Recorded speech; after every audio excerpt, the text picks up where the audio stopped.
Alhamdulillah, alhamdulilladzi arsala rasulahu bil huda wa dinil haqq liyuzhirahu 'ala dini kulli walau karihal musyrikun.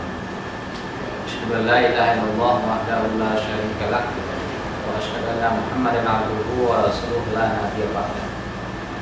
Allahumma shalli wa sallim 'ala sayyidil mursalin wa 'ala alihi wa ashabihi ajma'in. Qala Allah ta'ala fil Qur'anil Karim. A'udzubillahi minasyaitonir rajim. Bismillahirrahmanirrahim. Faminan nasi man yaqulu Rabbana atina fid dunya wa ma lahu fil akhirati min khalaq. Wa minhum man yaqulu Rabbana atina fid dunya hasanah wa fil akhirati hasanah wa qina adzabannar. Maka di antara manusia ada orang yang berkata atau berharap, bermohon kepada Allah, kepada Tuhannya, wahai Tuhan kami, berikanlah kepada kami kebahagiaan utuh di dunia, wa ma lahu fil akhirati min khalaq, dan tidak ada baginya di akhirat nanti bahagia sedikit. Wa minhum, dan di antara manusia juga ada orang yang bermohon, meminta kepada Allah, wahai Tuhan kami, berikanlah kepada kami kebahagiaan dunia, kebahagiaan di akhirat, dan terlepas dari azab neraka. Para pemirsa yang berbahagia, dalam surah Al-Baqarah ayat 200 sampai 201 ini Allah memberikan batasan pembagian golongan manusia itu kepada dua saja. Yang pertama adalah golongan manusia yang mencari kehidupan dunia secara utuh dan penuh, dan dia tidak menghiraukan bagaimana dia nanti hidup di akhirat kelak. Sehingga Allah katakan, wa ma lahu fil akhirati min khalaq, tidak ada bagian untuknya di akhirat kelak. Artinya dunianya dipenuhi oleh Allah, apakah itu istri, anak, harta benda melimpah ruah, mobil, tanah, semua, jabatan, semua dia dapatkan, diberikan oleh Allah. Wa ma lahu fil akhirati min khalaq, tetapi bahagia nanti di akhirat dia tidak dapatkan sedikit. Nah, siapa orang ini? Orang ini adalah orang-orang yang mencari kebahagiaan dunia tanpa menghiraukan lingkungan, tanpa menghiraukan manusia yang lainnya, tanpa menghiraukan aturan-aturan Allah Subhanahu wa taala. Ini yang pertama. Orang yang mencari kehidupan dunia secara utuh dan penuh, dan dia diberikan oleh Allah secara utuh pula, tetapi kebahagiaan akhirat tidak dibagikan oleh Allah, atau surga jannah itu tidak diberikan oleh Allah kepada dia. Yang kedua, wa minhum, di antara manusia juga ada orang yang bermohon. Siapa itu? Orang yang minta kepada Allah, berikan dia kebahagiaan dunia, istri, anak, harta benda, jabatan, tanah, dan segala macam kebahagiaan dunia dia dapatkan. Dia minta kepada Allah, dan dia juga berharap minta kepada Allah, berikan juga nanti kebahagiaan akhirat dan terlepas dari neraka. Artinya ujung kehidupannya nanti adalah surga. Siapa orang ini?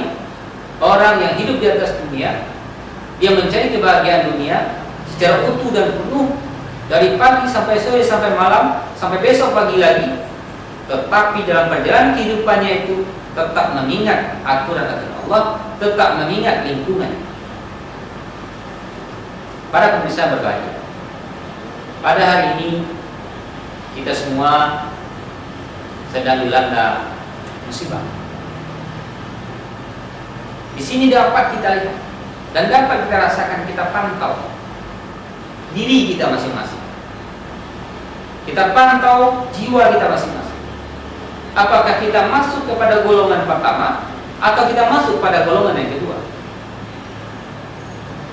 Ketika kita masuk pada golongan pertama, maka kita hanya memikirkan bagaimana keselamatan pribadi kita.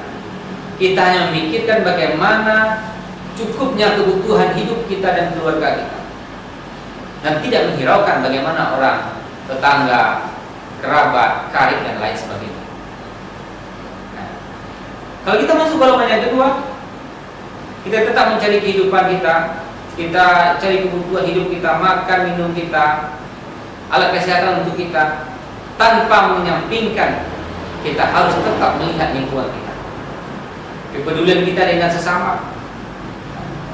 Nah, inilah golongan yang kedua. Dia tetap berpikir bagaimana kehidupannya baik, kehidupan orang lain baik, dan kehidupan yang dia berikan untuk orang lain ini dalam rangka mendekatkan diri kepada Allah SWT.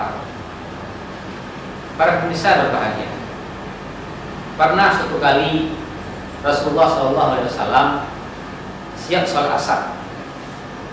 Beliau duduk-duduk di serambi Masjid Nabawi. Ketika itu beliau menengok ke kanan, beliau senyum, berseri wajah beliau. Beliau tengok ke kiri, keluar air mata dengan wajah yang sangat sedih. Itu berulang 1-2 kali, diperhatikan oleh para sahabat. Kemudian setelah agak reda Rasul, maka saya mendekati dan bertanya kepada Nabi, "Ya Rasulullah, apa yang terjadi pada dirimu? Tidak seperti biasanya engkau.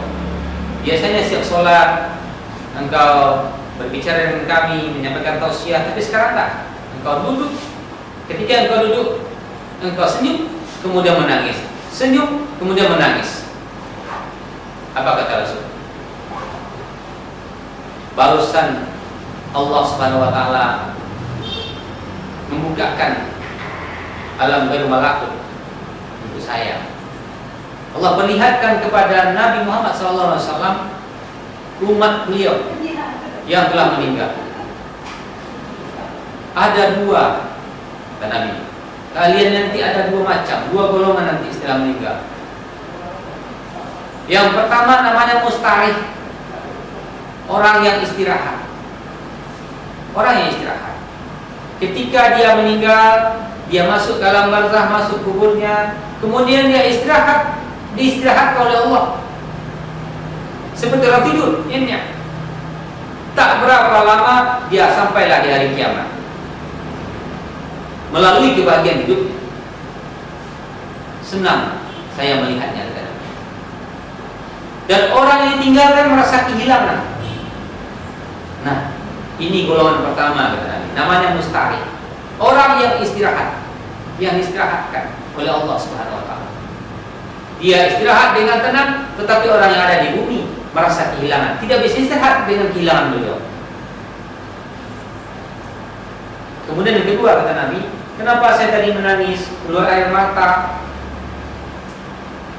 Karena saya diperlihatkan oleh Allah berumat saya nanti, pas dia masuk ke alam barzah, dia melalui alam yang sangat sulit itu dengan berbagai macam bentuk siksaan yang akan dia terima. Belum disiksa, belum bentuk siksaan-siksaan.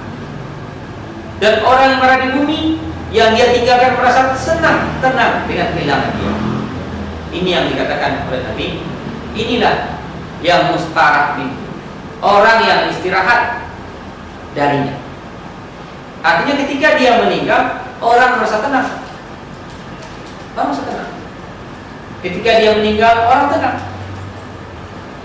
Bukan orang cemas, bukan orang sedih, tapi orang tenang. Nah, kembali kita ke yang tadi. Siapa ini? Orang yang kehilangan orang lain, ditinggalkan. Ini orang yang baik. Orang mencari kehidupan dunia dengan baik. Dia baik hubungan dengan Allah Subhanahu wa taala, dia baik hubungan dengan orang banyak, bersilaturahmi, saling bantu. Orang tergantung dengan dia. Maka ketika dia meninggal, dia menjadi mustarih, orang yang istirahat. Orang yang ditinggalkan merasa kehilangan. Nah, inilah orang yang baik. Yang kedua siapa?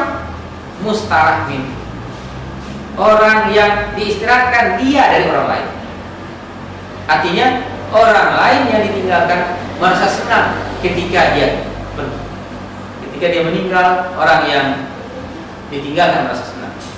Mungkin para orang-orang yang berharga, orang bejana, orang yang buat keonaran, orang yang buat kerusakan, ya ketika dia tidak ada, orang merasa tenang. Nah, inilah pertanda orang yang tidak baik. Para pemirsa berbahagia, artinya sekarang kita bisa membawakan gambaran Allah dan gambaran Rasul ini kepada diri kita masing-masing. kita ini termasuk orang yang baikkah, yang hanya mencari duniawi kita saja tanpa menghiraukan orang lain, atau kita memang sudah menjadi orang yang baik untuk kita dan untuk orang lain? Artinya sekarang kita mengaca diri kita. Tidak perlu kita lihat orang lain, kita kaca diri kita. Kalau rasa-rasanya dengan kehadiran kita orang tidak senang, sudah itu pertanda itu kita orang tak baik. Tapi dengan kehadiran kita orang merasa senang, sudah itu pertanda kita orang baik. Para pemirsa berbahagia, artinya tidak sulit kita mengkaji diri kita. Kita rasa-rasakan diri kita di mana posisi kita. Nah, ketika kita sudah mendapatkan posisi kita di mana, ketika kita berada posisi yang tidak baik, nah mari kita perbaiki diri. Kalau mungkin dengan Allah yang kurang, perbaiki ibadah kita. Kalau mungkin dengan manusia yang banyak yang kurang kita, mari kita perbaiki hubungan kita dengan keluarga kita, dengan saudara kita, dengan teman kerja kita perbaiki. Sehingga kita diharapkan keberadaan kita di mana kita berada. Jangan sampai kita tidak diharapkan keberadaan kita di mana kita berada. Kalau kecil orang Minang, lain tak menambah, hilang tak hilang orang. Masuk tak menambah, keluar tak mengurangi. Nah, ini berbahaya ya. Kalau itu yang terjadi, maka kita termasuk orang yang tidak baik. Para bisa berbahagia. Nah, makanya Rasul pernah katakan untuk mengukur diri kita masing-masing, siapa orang yang baik sebetulnya? Khairun nas may yanfa'un nas. Khairun nas may yanfa'un nas. Sebaik-baik manusia itu kata Rasul adalah may yanfa'un nas, orang yang bermanfaat untuk manusia lain. Artinya bagaimana kita menjadikan diri kita bermanfaat. Bermanfaat dengan harta kita, bantu orang dengan harta kita. Bermanfaat kita dengan kebijakan kita, bantu orang dengan kebijakan kita. Bermanfaat orang dengan tenaga kita, bantu orang dengan tenaga kita. Bermanfaat orang dengan pikiran kita, bantu orang dengan pikiran kita. Artinya kemampuan potensi kita atau potensi yang diberikan Allah kepada kita manfaatkan untuk kita manfaatkan juga untuk orang lain. Di saat itulah kalau kita dikatakan oleh Allah, oleh Rasul, khairun nas, orang yang baik. Ketika kita sudah bermanfaat untuk orang lain, maka itulah baru kita dikatakan orang yang baik. Tambah satu lagi, siapa lagi? Khairun nas man tala umruhu wa hasuna amal. Sebaik-baik manusia, kata Rasul, siapa yang panjang semakin tambah umur, wa hasuna amal. Semakin baik amalannya, semakin baik pekerjaannya, semakin baik perkataannya, semakin baik pandangannya. Semakin berumur dia, semakin baik tingkah lakunya, semakin baik silaturahminya, semakin baik semuanya. Maka dikunci, ingat ini kunci dari Rasul. Wa syarrun nas man tala umruhu wa su'a. Sejelek-jelek manusia, kata Rasul, orang yang semakin panjang umurnya, semakin bertambah umurnya, wa su'a, amalannya semakin buruk, silaturahminya semakin jelek, hubungan dengan manusia semakin tak beraturan. Na'udzubillah min dzalik. Para pemirsa berbahagia, mudah-mudahan kita bisa mengaca diri, kita bisa memeriksa diri kita masing-masing. Tak perlulah kita melihat orang lain, karena yang tahu dengan diri kita ini adalah kita sendiri dengan Allah Subhanahu wa taala. Oleh karena itu dalam rangka Ramadan ini, kita periksa diri kita periksa jiwa kita. Terakhir, hari ini kita semua, bahkan dunia kita sedang dilanda virus yang sangat berbahaya. Semua kita tidak bisa bekerja, semuanya di rumah. Semua kita cemas, banyak yang berkekurangan, Maka pada saat ini kita dituntut oleh Allah sebetulnya. Dan kondisi hari ini kita dituntut oleh Allah sebenarnya manfaatkan semua fasilitas yang kita miliki. Apapun potensi yang diberikan Allah kepada kita, manfaatkan dengan sebaik-baiknya, sehingga itu bisa bermanfaat untuk orang lain, untuk tetangga kita, untuk kerabat kita, untuk saudara-saudara kita dekat kita. Mudah-mudahan kita bisa memperbaiki diri dalam rangka menjadikan kita orang yang terbaik menurut pandangan Rasul Sallallahu Alaihi Wasallam. Kalau sudah baik, mudah-mudahan kita akan mencapai apa yang kita harapkan. Doa setiap hari yang kita baca, Rabbana atina fid dunya hasanah wa fil akhirati hasanah wa qina azabannar. Tidak hanya sekedar doa, tetapi itu adalah doa yang menjadi amalan kita sehari-hari. Terima kasih. Assalamualaikum warahmatullahi wabarakatuh.